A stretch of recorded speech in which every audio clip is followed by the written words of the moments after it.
بسم اللہ الرحمن الرحیم۔ السلام علیکم ورحمۃ اللہ وبرکاتہ۔ آج خواتین پر تشدد کی روک تھام کا عالمی دن بڑے زور شور سے منایا گیا۔ سارا دن عالمی ایوان خواتین کے حق میں بلند و بانگ دعووں سے گونجے۔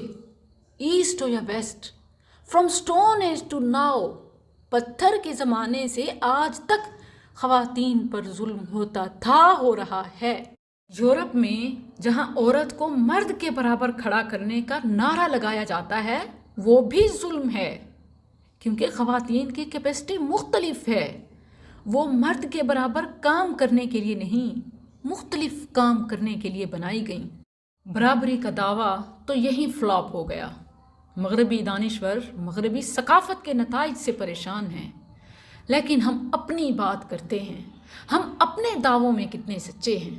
وہ مسلمان جن کی ماں، بہن، بیوی، بیٹی ہر روپ میں جنت، رحمت، ٹھنڈک ہے، وہ انہی کے ہاتھوں جتنے ظلم اور تشدد کا نشانہ بنی ہوئی ہے، غیر مسلموں سے بھی نہیں۔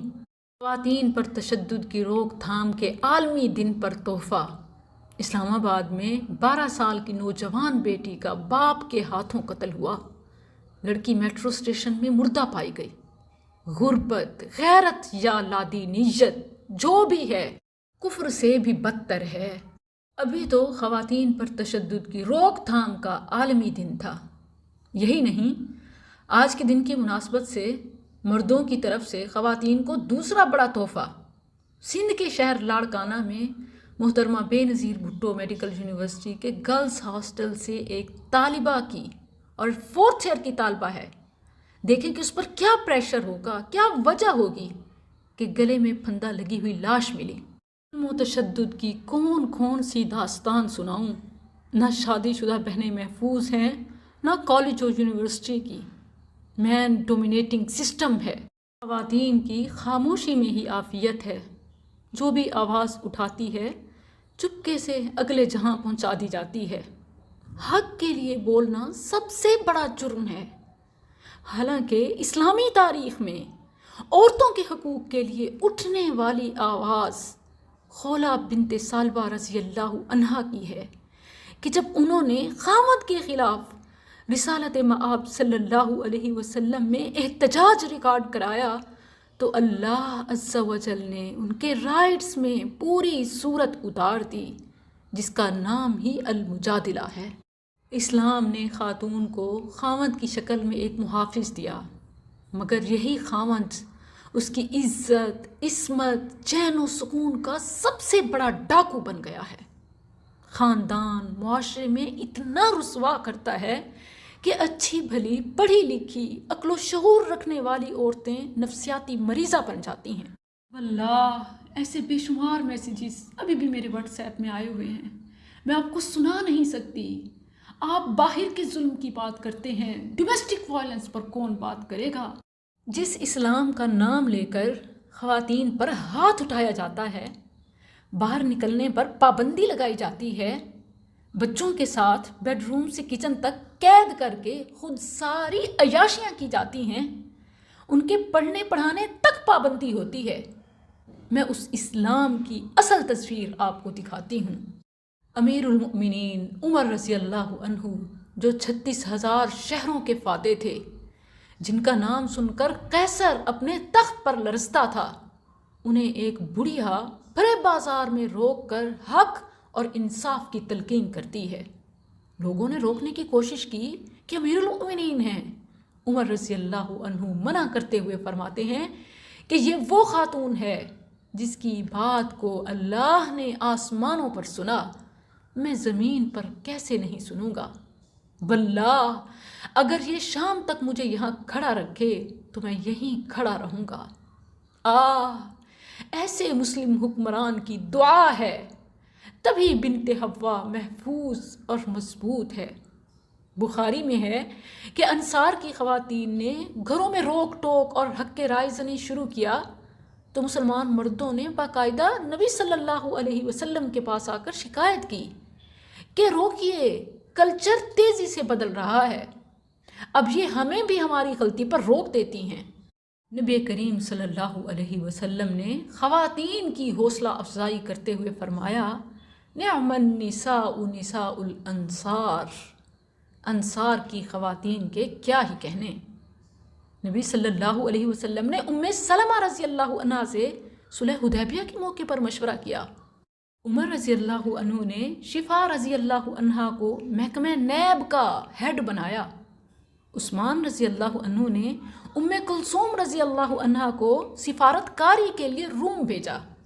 اس اسلام کا نام لے کر تم تشدد کرتے ہو، تم پابندیاں لگاتے ہو، تم گھروں میں حبس بھیجا کرتے ہو، تم ہاتھ اٹھاتے ہو، تم تعلیم روکتے ہو، تم بیٹوں کو کھلاتے ہو، بیٹوں کو اعلیٰ باہر تک کی تعلیم دلواتے ہو، بیٹوں کو بزنس کراتے ہو، بیٹوں کی ہر غلطی کو اگنور کرتے ہو، مگر بیٹی کی ایک غلطی پر اسے منہ دکھانے کے قابل نہیں چھوڑتے، اسے جیتے جی مار دیتے ہو۔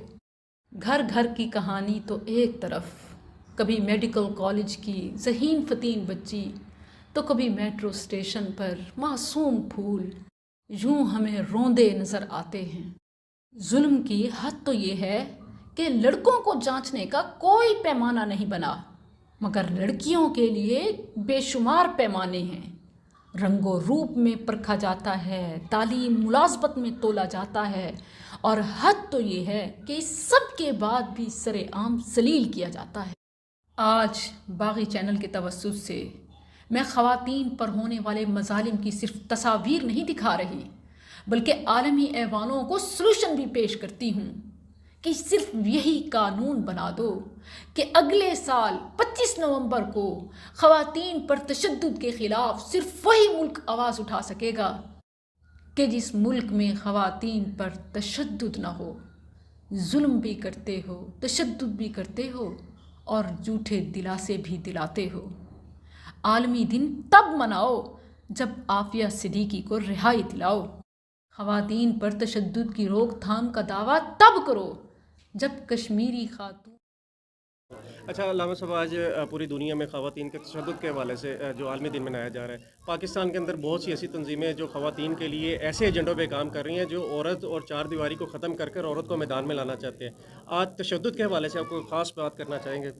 سب سے بڑا خواتین پر ہونے والا تشدد وہ تھا جب بیٹی پیدا ہو اور اس کو زندہ درگور کر دیا جائے۔ اس کو نکال کر عزت دینے والا تو میرا نبی تھا۔ سب سے بڑا تشدد یہ تھا کہ بیوہ ہو جانے والی کو جنگلوں میں چھوڑ دیا جائے۔ اس کو جنگلوں سے نکال کے اللہ کے رسول نے فرمایا جو بیوہ کا سہارا بنے وہ جنت میں میری 2 انگلیوں کی طرح ساتھ ہوگا۔ اس کو سہارا دینے والا تو میرا نبی ہے۔ سب سے پہلے عورت کو وراثت میں حق دینے والا تو میرا نبی ہے۔ سب سے پہلے بیٹی کو کہ جو 2 بیٹیوں کی اچھی تربیت کر کے پرورش کر کے اس کو ودا کرے وہ جنت میں میرے ساتھ داخل ہوگا تو میرا نبی ہے۔ تو میں آج کے اس دن کی مناسبت سے تمام مسلمانوں سے یہ کہوں گا بطور خاص کہ ہمیں کسی کی طرف دیکھ کر عورت کے حقوق مطالبہ کرنے کی ضرورت نہیں ہے۔ ہمارے نبی کریم صلی اللہ علیہ وسلم کی سیرت طیبہ میں اور اسلام میں جتنے عورت کے حقوق ہیں وہ ہی کافی اور وافی ہیں۔ ان کے علاوہ اگر ہوتے تو کملی والے آقا دے جاتے۔ اور میں آج کے دن کی مناسبت سے وہ لوگ جو مختلف ممالک سے یا مختلف NGO سے تعلق رکھتے ہیں اور اس آواز کو اٹھا رہے ہیں، میں ان کو دعوت دوں گا کہ عورتوں کے حقوق جس طرح کے آپ حاصل کرنا چاہتے ہیں، آپ ایک دفعہ قرآن کو پڑھ لیں، ہو سکتا ہے اس سے اچھے آپ کو یہاں مل جائیں اور آپ کو اپنے ایجنڈے پہ نظر ثانی کرنی پڑے۔